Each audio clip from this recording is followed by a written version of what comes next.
da continuidade lá do Rafa, começando agora em 2002 com Lulão.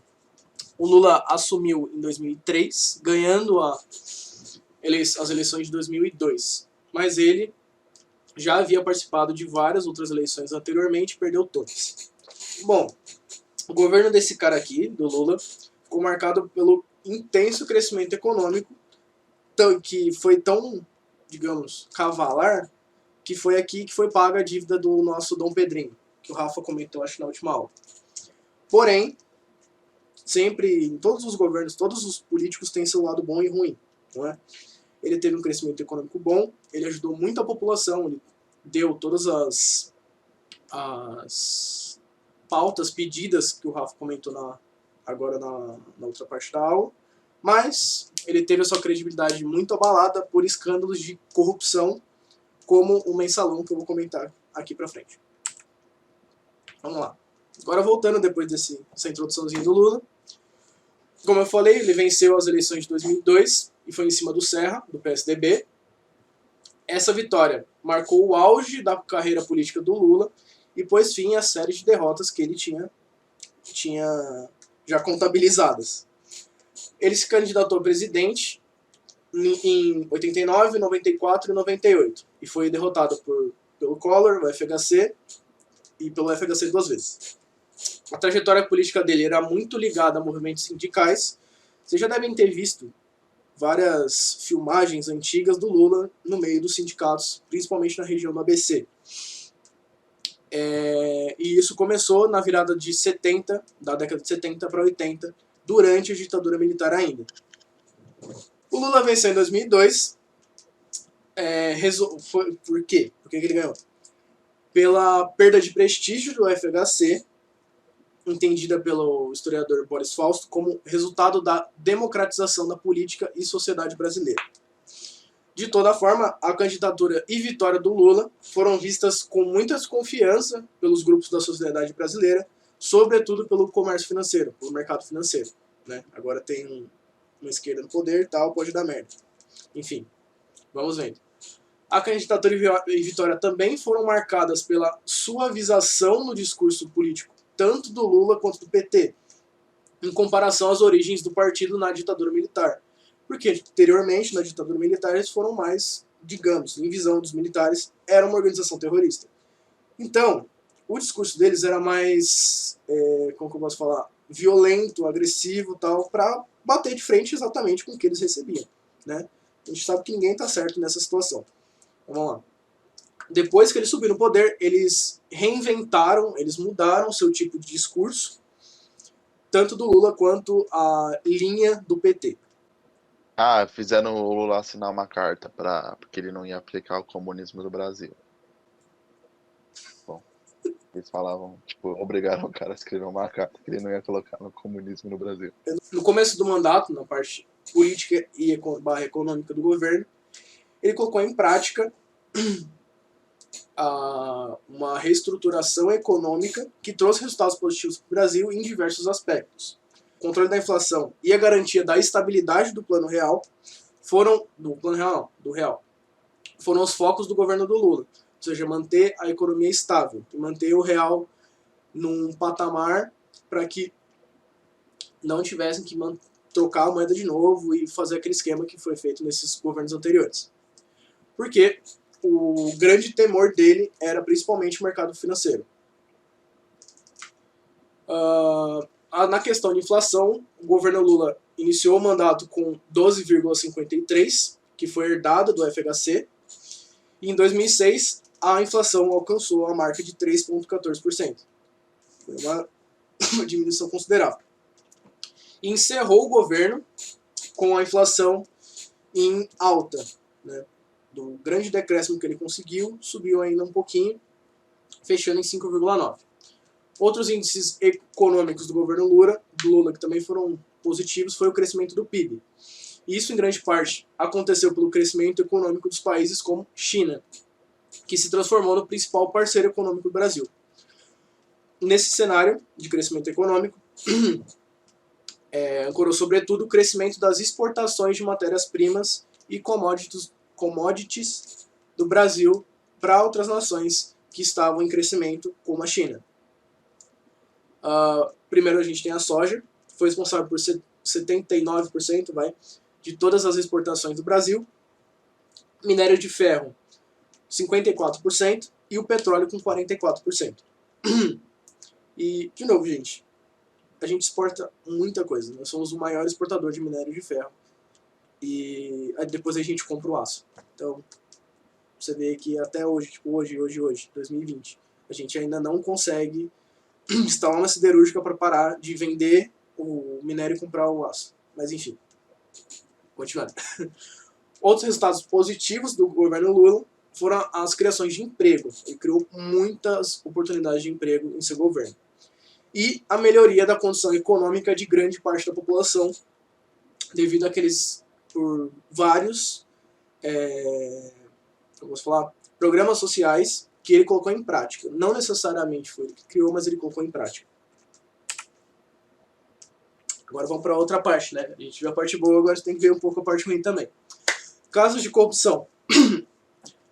A imagem positiva do Lula, cultivada a partir da política econômica, que foi um sucesso, e de uma política externa que colocou o Brasil em posição de prestígio internacional, ou seja, o Lula palestrava muito bem, ele fala muito bem com as pessoas. A gente sabe, tipo, é comentável, digamos assim, que ele sabe fazer politicagem, digamos assim, né? Ele sabe convencer uma pessoa, né? Foi fortemente abalada, né? Todo esse visual que ele adquiriu no começo do seu governo foi muito abalada pelos casos de corrupção envolvendo pessoas diretamente ligadas à base do seu governo.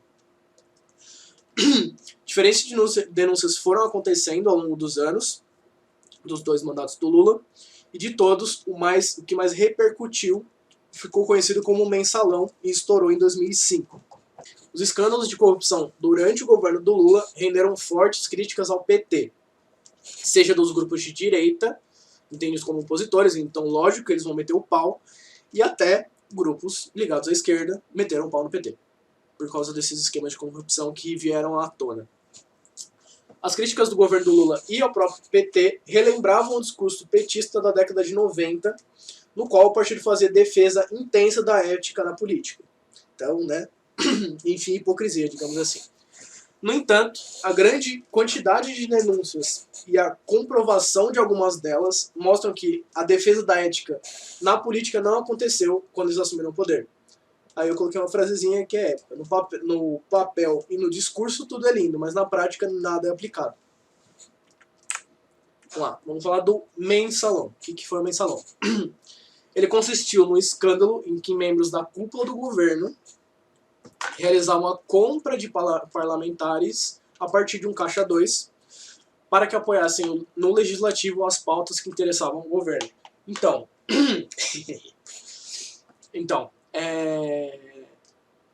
os caras simplesmente pegavam uma graninha, né, deixavam guardada no caixa 2, e quando eles queriam que uma pauta fosse aceita, eles iam comprando os votos dos parlamentares para que ele fosse aplicado, né?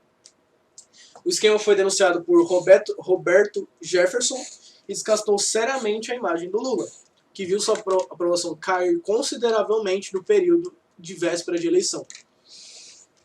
Em 2005 ele entrou em 2006 de novo. Ele acabou em 2006. O mensalão estourou em 2005. As investigações destrincharam um complexo esquema de corrupção que envolvia diversas pessoas. E o resultado do escândalo fez com que parte considerável da cúpula de governo do Lula fosse incriminada. O grande alvo de acusação foi o ministro da Casa Civil, José Dirceu. Vocês já ouviram certeza na televisão sobre o mensalão e sobre esse cara, né? A acusação sobre Dirceu resultou na cassação do mandato em 2005 e em 2006 foi denunciado com cerca de 40 pessoas pelo envolvimento com o mensalão. Então, 40 pessoas denunciaram que ele fazia parte do mensalão. O julgamento de Dirceu estendeu-se durante os anos, até que em 2016 ele foi condenado a 23 anos de prisão por corrupção passiva, formação de quadrilha e lavagem de dinheiro. que foi descoberta na Petrobras pela Operação Lava Jato. Ou seja, descobriram em 2005, estourou em 2005 o negócio e ele foi condenado só em 2016, né? Então, porque tem... O do Mensalão, ele conseguiu provar que ele não sabia. Aí o da Lava Jato é outra coisa. Não tá, tipo, ligado ao Mensalão, entre aspas, né? Mas vocês vão ver que o Lava Jato, todo mundo que tava no Mensalão tá no Lava Jato também. Não diferencia não. Então vai catando dos dois. Cara, é dinheiro, é dinheiro. Onde dá merda em um lado, o cara tá lá. E outra fala do historiador Boris Fausto foi que a defesa do Lula, nesse meio de mensalão, se dividiu em duas partes. Na política, ele iria negar a existência do esquema de compra de votos e concentraria toda a sua culpa no tesoureiro do partido e colocaria as denúncias feitas como uma orquestração golpista de uma elite incomodada com o sucesso de um trabalhador na presidência da República. Isso é uma fala de um historiador, certo? Não é o provado. Lula, no discurso oficial, falou que não sabia nada do suposto esquema. Encaixou certinho com a fala do historiador. Considerações finais do Lulinha. Ele também realizou ações em outras áreas, como eu comentei, nas questões sociais, ampliando programas de distribuição de renda que haviam sido criados no governo FHC. Então, o FHC não implantou. Ele montou os projetos e arquivou. E no Lula ele pegou esses arquivos e realmente pôs em aplicação. O governo do Lula também concentrou ações no campo da política externa, almejando, sem sucesso, por exemplo, a obtenção de uma cadeira permanente no Conselho de Segurança da ONU. E por fim, durante o finalzinho do seu governo, aproveitando da sua boa popularidade, lançou Dilma Rousseff como candidata. Né? Então, ele sabendo que ele estava em alta, ele apadrinhou a Dilma para as próximas eleições. A candidatura da Dilma, além de contar com o prestígio do governo Lula, também se fortaleceu quando Lula negociou uma coligação com o PMDB, que foi manifestada a partir da nomeação do Michel Temer, né, do nosso vampiro brasileiro, para a vice-presidência. Então, além de toda a popularidade do Lula, eles ainda conseguiram morder, digamos, um pedacinho dos votantes do PMDB por ter o Michel Temer como vice. Governo da Dilma do chefe. Dilma Vana Rousseff nasceu em Belo Horizonte em 1947. Ela iniciou a atividade política em um grupo de esquerda, em oposição ao regime militar, aos 16 anos de idade. E entre os anos de 70 e 72, esteve presa em São Paulo por ser considerada subversiva pela ditadura.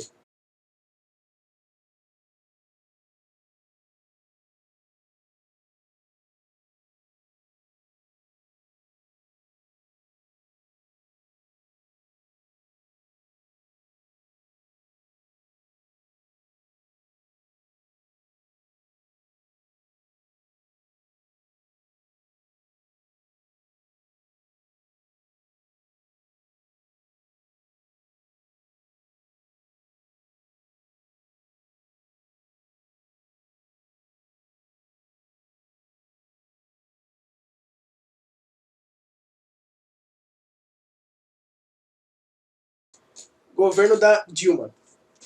Vamos lá. Ela deu continuidade à política de governo do Lulinha, e de modo que foram mantidos os programas de assistência social, como Bolsa Família, Minha Casa Minha Vida, e etc. Tem até, eu acho que um Bolsa Gás, alguma coisa assim. E, economicamente, a pauta neoliberal continuou sendo adotada. Em meio a isso, os problemas sociais do país foram incumbidos à iniciativa privada por meio de programas que investiam dinheiro público no setor privado. Minha Casa Minha Vida, o ProUni, dentre outros. Quando a Dilma assumiu a presidência, de uma forte recessão econômica mundial, que também atingiu a economia do Brasil. Tentando reverter essa crise, ela aumentou os investimentos na infraestrutura do país por meio do Programa de Aceleração de Crescimento 2, a PAC 2, em 2011. Como os países da União Europeia e dos Estados Unidos estavam em crise, recorreu à continuidade de estender o comércio para países da América Latina com a China. As taxas de juros foram reduzidas para facilitar o crédito com empresas e pessoas físicas, para tentar gerar economia no país. Essas medidas, no entanto, não conseguiram conter a crise econômica, o que acarretou também numa crise política no governo da Dilma. Crise econômica e as manifestações do governo da Dilma. Ela bateu sobre a classe trabalhadora e os setores de proletariado da população. Não foi empecilho para que o governo, toda essa crise econômica que abateu sobre o setor que eles defendem, não impediu que o governo investisse bilhões de reais para realizar a Copa das Confederações no Brasil. Ou seja, o Brasil estava quebrado, faltando dinheiro para tudo, e eles ainda investiram bilhões na Copa das Confederações. Em junho de 2013, a juventude brasileira tomou as ruas em protesto contra a precarização da vida de modo geral, sendo o alto custo de passagem de transporte público uma das questões principais que foram levantadas pelos manifestantes. Essas manifestações ocorreram em diversas cidades do país, destacando São Paulo, Rio e Brasília. Em Brasília eles foram lá no Planalto e foi uma puta de uma zona, eu lembro de ver pela televisão. Que contaram com atos de até 1 milhão de pessoas. Em represália, a essas manifestações, grupos de manifestantes foram processados e presos por meses. Não queria que fizesse isso comigo, mas fiz no meu governo também. É isso. A insatisfação popular com o governo da Dilma cresceu significativamente nesse período, nesse mês de 2013. Também temos os escândalos de corrupção no meio de governo dela, que em 2014 vieram à tona com casos de desvio e lavagem de dinheiro envolvendo a Petrobras. A Petrobras é simplesmente um lugar que os caras, não sei, vem muito dinheiro e parece que ela só quebra. Tanto dinheiro que roda ali, ela só quebra. Mas enfim. Esses casos foram investigados na Polícia Federal, então surgindo a Operação Lava Jato. Descobriu-se grandes empreiteiras que pagavam propina para receber vantagens nos pleitos de escolha de empresas que executariam obras para a Petrobras. Ou seja, várias empreiteiras davam dinheiro para o governo para serem escolhidas, para serem colocadas na frente das outras, para executarem as obras da Petrobras. E no mesmo ano, em 2014, ocorreram as eleições de presidente e Dilma foi reeleita com 51% dos votos válidos, e em segundo ficou o Aécio Neves. Então, mesmo com a crise econômica não resolvida e todos esses escândalos de corrupção, ela ainda foi reeleita. Segundo mandato. A situação econômica se agravou ainda mais e em 2015 foi registrado um PIB negativo no país, de menos 3,8%. Taxa de desemprego e a inflação só cresciam, os aliados da presidência no parlamento só diminuíam, porque só tava dando merda, ninguém queria ficar na merda junto. Enquanto tá tudo ok, eles vão pro mesmo barco, quando começa a dar merda eles vão fugindo. De novo, os manifestantes foram à rua, mas dessa vez foram para pedir o impeachment da presidente. E outros em defesa do governo Dilma, gerando uma politização política no país, polarização política no país. Ou seja, uns manifestantes iam para pedir o impeachment e outros iam em defesa da Dilma. Então, nesse ano foi uma puta de uma briga, e eu não sei, em abril de 2016, a maioria dos deputados federais foi favorável ao impeachment de Dilma, e em maio, a maioria do Senado votou pela abertura do processo de impeachment por crime de responsabilidade fiscal. Ou seja, esse de responsabilidade fiscal eu tinha pesquisado, e era não cuidar direito do patrimônio, não cuidar direito do dinheiro do país, não saber organizar, administrar o dinheiro direito. Se eu não me engano, é isso, crime de responsabilidade fiscal. Tem uma pauta imensa desses negócios, mas tinha essa parte de não administração, não, uma má administração do dinheiro público. Por fim, os senadores decidiram pelo impeachment da Dilma, que foi sucedida pelo seu vice, Michel Temer, do PMDB, em 31 de agosto de 2016. Para o governo do Temer, que foi de 2016 até 2018. Como a gente falou, o Temer assumiu logo depois do impeachment da Dilma. O período foi compreendido entre 12 de maio e 31 de agosto de 2016, foi quando o Temer assumiu a presidência como interino. Em 21 de março de 2019, Michel Temer teve sua prisão decretada dentro das ações da Lava Jato, mas, no entanto, 4 dias depois, dia 24 de março, o desembargador Antônio Ivan Atier mandou soltar ele. Após esse mandato ter sido revogado, o ex-presidente resolveu se apresentar à Polícia Federal dia 9 de maio de 2019. Acabou que ele não foi preso. Mas, enfim. Carreira profissional do Temer. Ele é formado em Direito pela USP em 1963 e fez um doutorado em 1974 em Direito Público na PUC. Carreira política. A profissional também ele deu aula e foi até reitor de uma faculdade de Direito, não lembro qual foi, mas ele também foi. Carreira política. Ele é filiado do PMDB, como eu já comentei, só que desde 1981 e assumiu a liderança desse partido em 1995. Em decorrência dessa coligação partidária, a gente comentou, o Temer virou vice da Dilma Rousseff. Foi eleito 2 vezes com ela, 2010 e 2014, mas em 2014 e 2015, começou a ser enfraquecida essa ligação de presidenta e presidente. Por quê? No final do segundo mandato, o Temer escreveu uma carta à presidente reclamando de que ele não tinha voz ativa, que ele era sempre excluído das decisões do governo.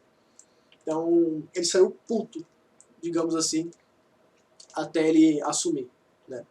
E essa carta foi divulgada à grande mídia e causou um imenso impacto na aliança política dos dois partidos, né? Porque, teoricamente, o vice tem como dar um espetáculo, mas a Dilma cortava. Aí, deu no que deu dessa merda. O PMDB apresenta um novo programa de governo em 2002 é foda. Em 2 de dezembro de 2015, o presidente da Câmara, Eduardo Cunha, abre um processo de impeachment contra o presidente Dilma. Daqui é explicando na visão do Temer como que foi acontecendo para lá. Quando aconteceu o processo de impeachment, o PMDB corta o laço com o PT. E os 2 anos de governo do Temer foi enfrentando uma série de desafios políticos e econômicos, já que no governo anterior vinha com o PIB, né, que até atingiu um número negativo, inflação subindo e desemprego também subindo. O presidente foi o presidente pior avaliado pelos brasileiros, com índice de 6% de popularidade. Mesmo assim, as taxas de juros caíram de 15, né? 14,6 em 2016 para 8,8 ao ano. E, por sua vez, a inflação também diminuiu no mesmo período para 9,32. A taxa de desemprego em 2016 subiu de 11% para 13%. Isso significa que 13,7 milhões de pessoas estavam sem emprego durante esse período, em 2016. Durante o governo Temer, o governo do estado do Rio de Janeiro pediu ajuda do governo federal para solucionar problemas graves decorridos da falência do estado e da convulsão social. Se eu não me engano, foi nesse ano que o exército foi para o Rio de Janeiro e começou a fazer segurança lá.